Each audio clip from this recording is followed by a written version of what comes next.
tuwang-tuwa nga siya na makita niya yung mga bola kasi nga talagang mahilig siya sa bola.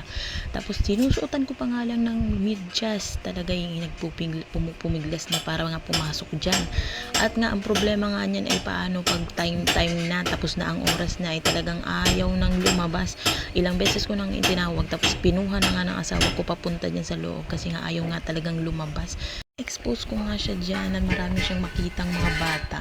Tapos kasi nga pag nag-start siya mag-therapy ay para kahit iwanan ko nga at para siya lang pumasok sa loob ay okay lang, hindi na siya mag-react at iyak at umiyak ng umiyak kasi nga talagang baga yung mata niyan pag iniiwan ko nga na may ano niyang wala ako, na umalis ako paggising niya.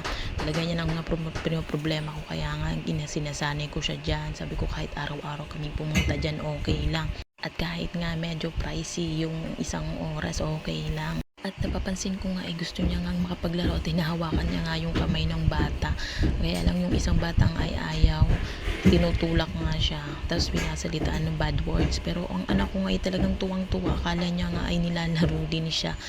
Tapos hindi nga talaga siya marunong manakit. Talagang ang bait-bait na tong anak ko. Sobrang nag-i-enjoy nga siya, kaya nga bukas pupunta dyan kami at sigurado mamaya ay talagang bagsak yan, tagtulog. Pagdating nga naman talaga ay talagang tulog na tulog, kaya nga ready na naman ako sa pagdamagang walang tulog. Kaya nga talaga kasi na pagkatulog niya, tapos nagising lang 12 o'clock, ayun 3 o'clock na naman nakatulog. Sabi ko ako na naman ang lugi, pero okay lang din yan kasi nga sakripisyo para sa aking baby boy.